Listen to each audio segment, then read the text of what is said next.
स्वागत है आप सभी का डीडी न्यूज के इस विशेष बुलेटिन एक्सप्रेस 100 में, जहां हम आपके लिए लेकर आते हैं राजनीति, मनोरंजन, देश, दुनिया, खेल और व्यापार जगत की सभी बड़ी खबरों को एक्सप्रेस यानी फटाफट अंदाज में। मैं हूं शहला निगार। आइए खबरों को देखते हैं तेज रफ्तार के साथ।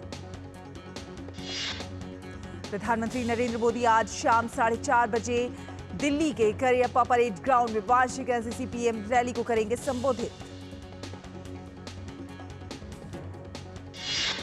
इस आयोजन में अमृत पीढ़ी के योगदान और सशक्तिकरण को प्रदर्शित करने वाले अमृत काल की एनसीसी विषय पर एक सांस्कृतिक कार्यक्रम होगा।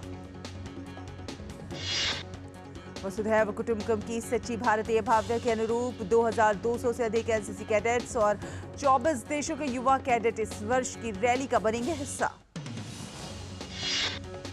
विशिष्ट अतिथि के रूप में वाइब्रेंट गांव के 400 से अधिक सरपंच और देश के विभिन्न हिस्सों के विभिन्न स्वयं सहायता समूहों से जुड़ी 100 से अधिक महिलाएं भी एनसीसी पीएम रैली में लेंगी भाग।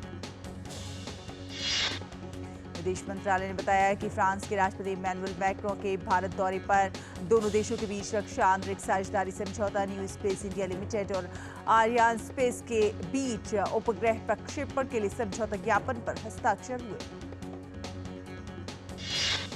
इसके साथ ही टाटा और एयरबस हेलीकॉप्टर के बीच H125 हेलीकॉप्टर के निर्माण की औद्योगिक साझेदारी पर समझौता हुआ है। इस दौरान वर्ष 2026 को भारत फ्रांस नवाचार के वर्ष के रूप में मनाने की भी घोषणा की गई है।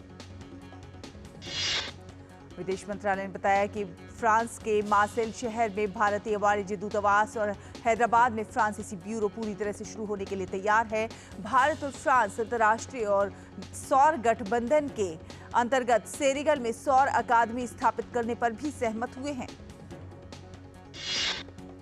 भारत और फ्रांस ने अपने संयुक्त बयान में 7 अक्टूबर को इजरायल पर हुए आतंकवादी हमले की कड़ी निंदा की और साथ ही इजरायल के लोगों के साथ एकजुटता व्यक्त की।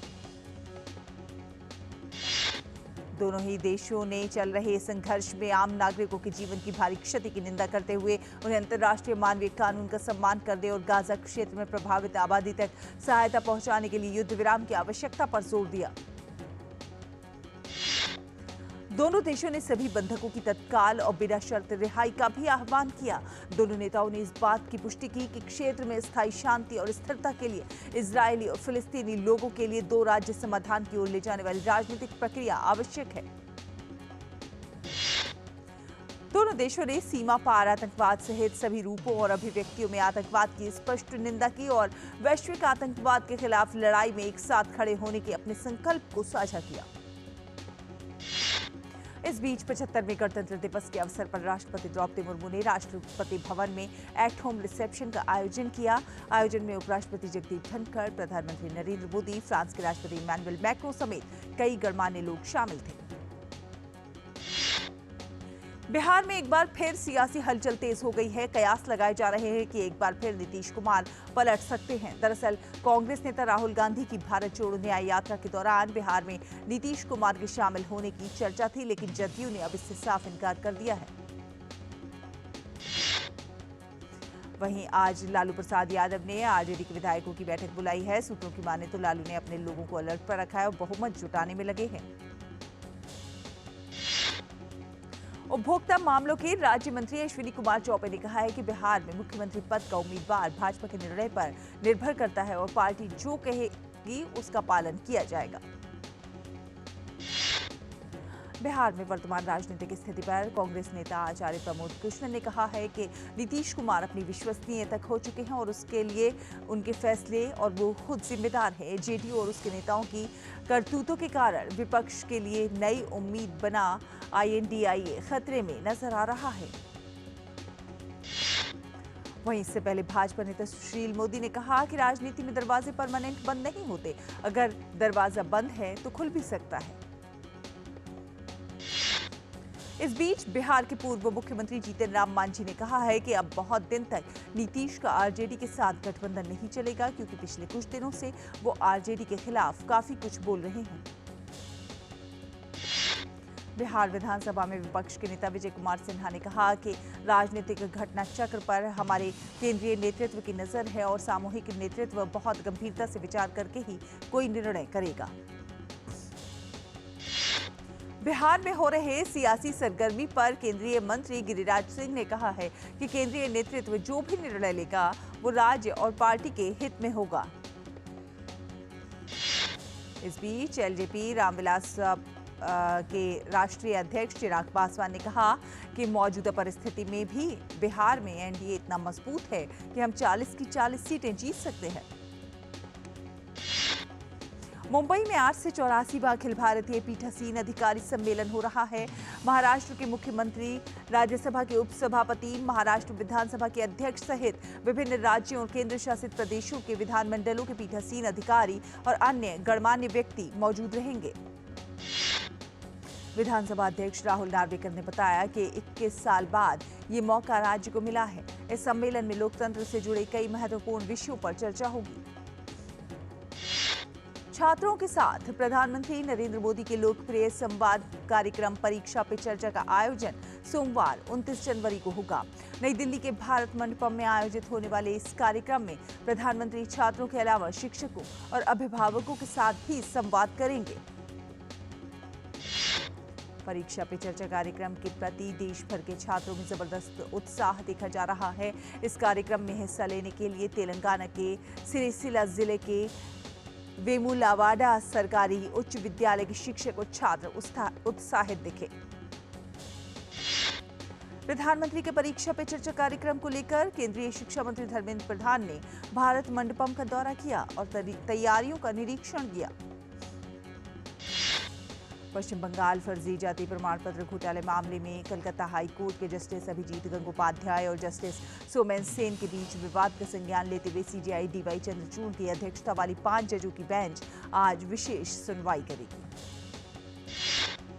मामले की सीबीआई जांच का आदेश देने वाले एकल न्यायाधीश अभिजीत गंगोपाध्याय ने 2 जजों की बेंच का नेतृत्व करने वाले न्यायमूर्ति सेन पर राज्य में एक राजनीतिक दल विशेष के लिए काम करने का भी आरोप लगाया था। भर्ती घोटाले के मनी ट्रेल का पता लगाने के लिए अभिषेक की संपत्ति की जांच जस्टिस सेन द्वारा उलट दी गई। आरोप ये भी है कि जस्टिस सेन ने एक अन्य जस्टिस अमृता सिन्हा पर अपने चैम्बर में बुलाया और कहा कि वो किसी भी मामले में अभिषेक बनर्जी को परेशान न करे क्योंकि वो भविष्य के नेता हैं। न्यायमूर्ति सेन ने अभिषेक और उनकी पति रुजिरा को भर्ती घोटाले पर मीडिया एक्सपोजर से सुरक्षा दी। उत्तराखंड विधानसभा का सत्र 5 फरवरी को आयोजित किया जाएगा। विधानसभा सचिवालय की ओर से सत्र आहूत करने की अधिसूचना जारी कर दी गई है। विधानसभा उप सचिव लेखा हेमचंद्र पंत की ओर से अधिसूचना जारी की गई। फिलहाल एक छोटा सा ब्रेक के उस पार खबरों का ये सफर जारी रहेगा। आप देखते रहिए डीटी न्यूज। साल, बरस और सदी नहीं, एक युग गुजर जाएगा। उम्र न पूछो वंडर की, जब फर्क नजर आएगा। वंडर सीमेंट, फर्क नजर आएगा। हो बिजनेस बढ़ाना, गुड़िया को पढ़ाना या मिसेस के साथ वेकेशन, लो मुथूट फाइनेंस गोल्ड लोन, भरोसा इंडिया का। मुथूट फाइनेंस भारत का नंबर 1 सबसे भरोसेमंद financial services brand. Gold loan के लिए अभी कॉल करें 1-800-313-1212। भोला जी, पार्सल नहीं आएगा, टेंशन मत लो, रिफंड ले लो। हाँ, बस सोशल मीडिया पे अपना बैंक अकाउंट और फोन नंबर डाल दो। यूपीआई कहता है सोशल मीडिया पे बैंक डिटेल्स व फोन नंबर ना डालें। अपने पैसों का खुद ख्याल रखें। बहन, हाँ? और कितना कलेश करोगी? आप भी ये जानकारी शेयर करें और अपने आसपास के भोले को इनसे बचाएं। ये नया भारत है, कभी हंसता कभी हंसाता है, हिसाब का पक्का है। जियो पेपर प्राप्त हुई। इस भारत की अलग ही पहचान है। जुड़े नए भारत से, जियो भारत से। के बाद स्वागत है आपका। आप देख रहे हैं एक्सप्रेस 100। रुक करेंगे कुछ अन्य खबरों का। तो इस सत्र को बुलाने की मुख्य वजह ये है कि यूनिफॉर्म सिविल कोड यूसीसी का मसौदा सदन के पटल पर रखा जाएगा, जिसे पारित करने के बाद उत्तराखंड राज्य में यूसीसी कानून को लागू करने का रास्ता साफ होने की उम्मीद है। मुख्यमंत्री पुष्कर सिंह धामी पहले ही उत्तराखंड में यूसीसी को लागू करने को लेकर कह चुके हैं कि गठित विशेषज्ञ समिति की रिपोर्ट मिलने के बाद विधानसभा का सत्र बुलाकर यूसीसी को सदन से पारित कर दिया जाएगा। इसी क्रम में साल 2024 की हुई पहले मंत्रिमंडल की बैठक के दौरान विशेष सत्र बुलाए जाने को लेकर कैबिनेट ने मुख्यमंत्री धामी को अधिकृत किया था। अब विधानसभा अध्यक्ष ऋतुभूषण खंडूरी ने विधानसभा सत्र बुलाए जाने संबंधित आदेश जारी कर दिए हैं। अयोध्या में आज सुबह हल्का कोहरा देखा गया। ठंड के बावजूद अयोध्या में श्री राम जन्मभूमि मंदिर में रामलला के दर्शन के लिए श्रद्धालु पहुंच रहे हैं। अयोध्या जोन के आईजी प्रवीण कुमार ने कहा कि यहां भारी संख्या में लोग आ रहे हैं। कल भी 3 लाख से अधिक लोगों ने दर्शन किए हैं। हम सभी व्यवस्थाएं सुनिश्चित कर रहे हैं। प्रशासन द्वारा भी सभी आवश्यक व्यवस्थाएं की गई। दिल्ली में शीतलहर जारी रहने के कारण लोग खुद को गर्म रखने के लिए अलाव का सहारा ले रहे हैं।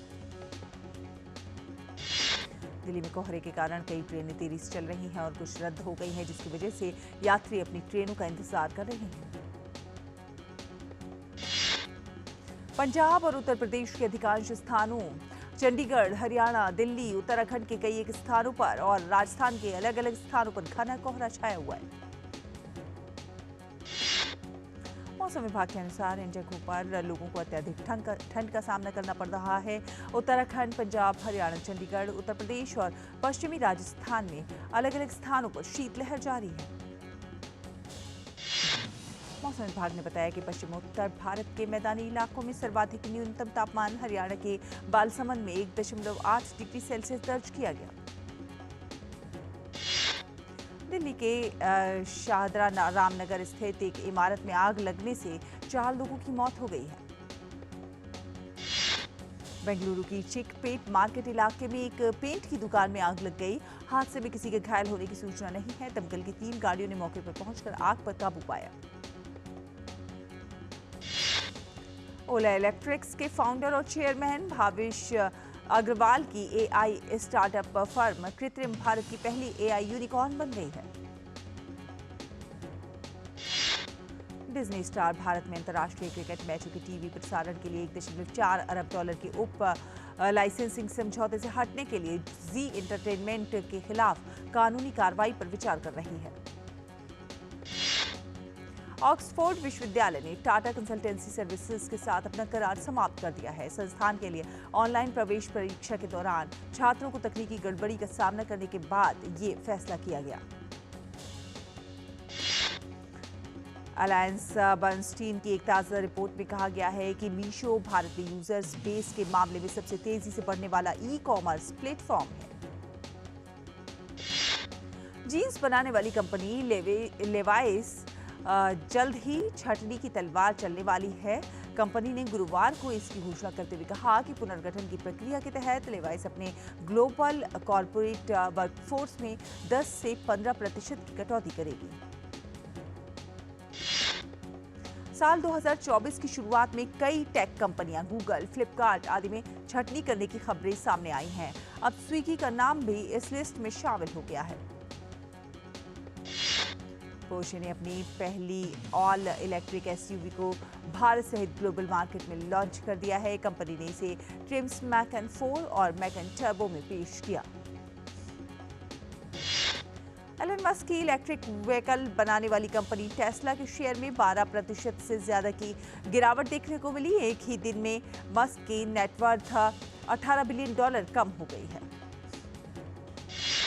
टाटा मोटर्स ने अपनी entry level hatchback car Tiago और टियागो एनआरजी को नए एक्सटीरियर कलर ऑप्शंस के साथ लॉन्च किया है।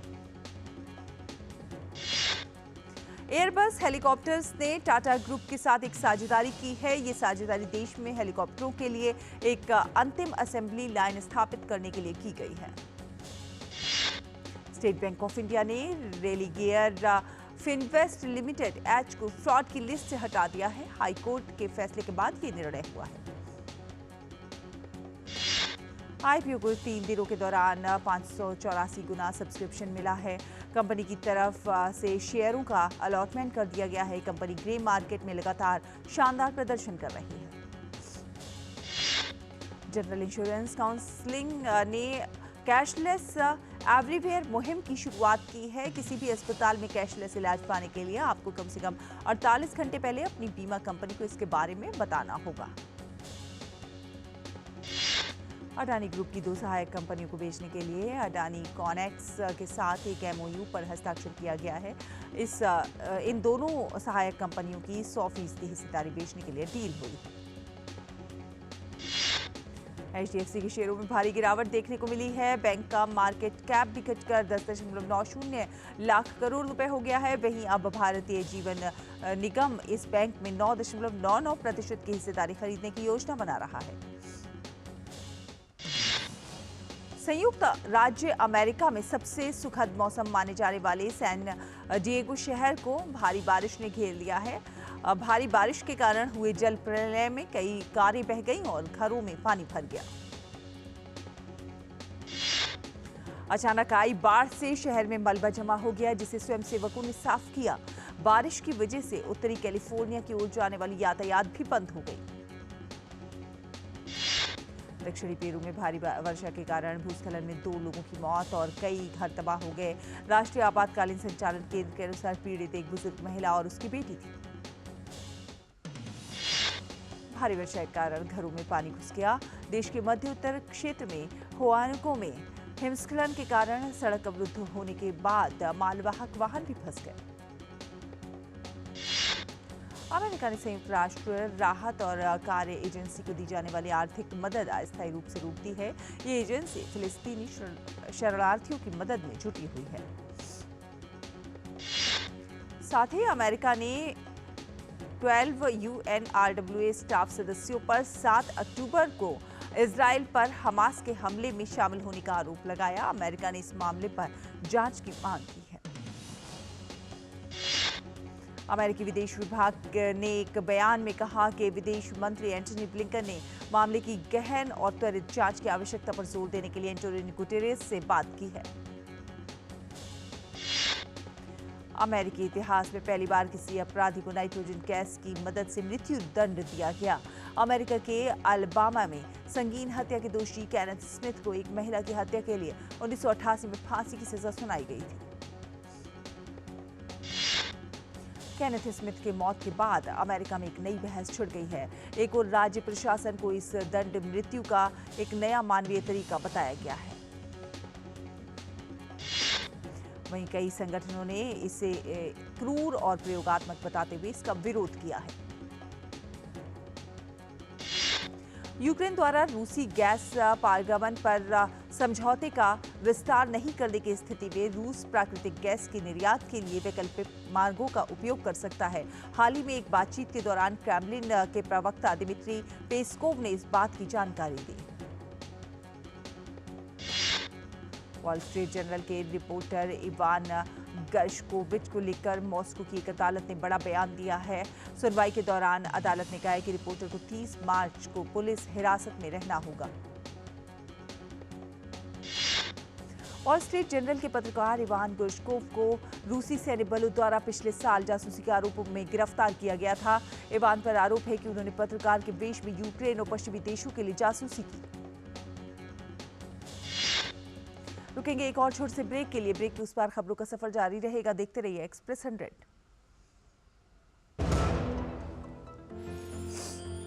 साल बरस और सदी नहीं, एक युग गुजर जाएगा। उम्र न पूछो वंडर की, जब फर्क नजर आएगा। वंडर सीमेंट, फर्क नजर आएगा। ये नया भारत है, कभी हंसता कभी हंसाता है, हिसाब का पक्का है। जियो पेपर प्राप्त हुए।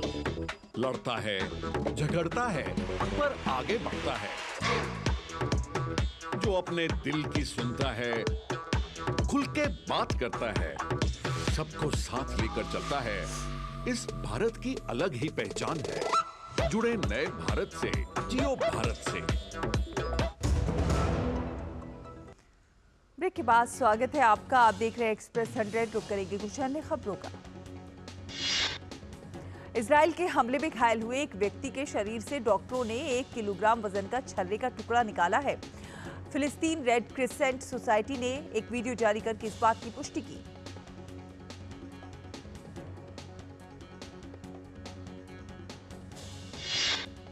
गजा नरसंहार मामले में इजराइल के खिलाफ संभावित फैसले से पहले सैकड़ों फिलिस्तीनी समर्थक विश्व अदालत के बाहर इकट्ठा हुए।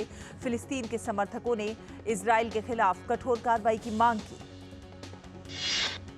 स्पेन में सांडों की लड़ाई पर तत्काल रोक की मांग करते हुए पशु अधिकार समूह पेटा की 2 महिलाओं ने प्रदर्शन किया।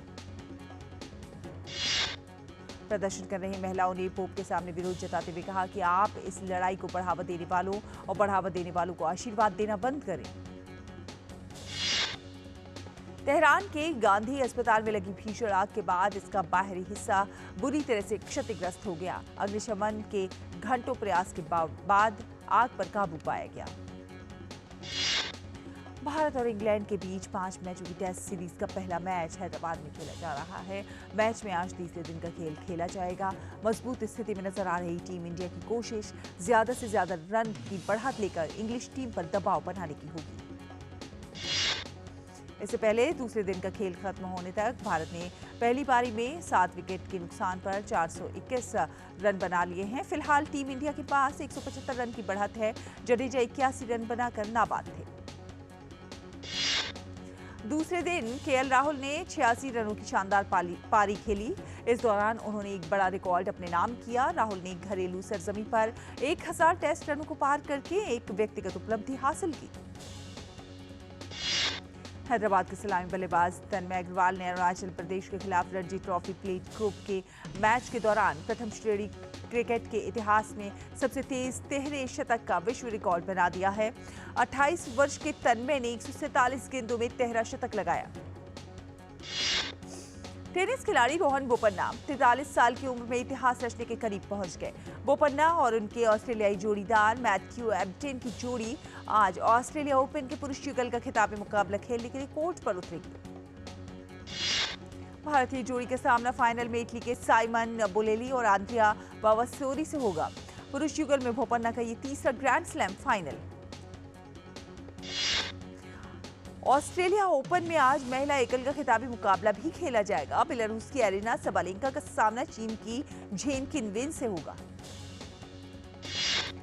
गत चैंपियन एरिना सबालेंका ने सेमीफाइनल में कोको गॉफ को हराकर फाइनल में जगह बनाई थी। वहीं झेन किनविन ने सेमीफाइनल में डायना यास्त्रेमास्का को हराया था।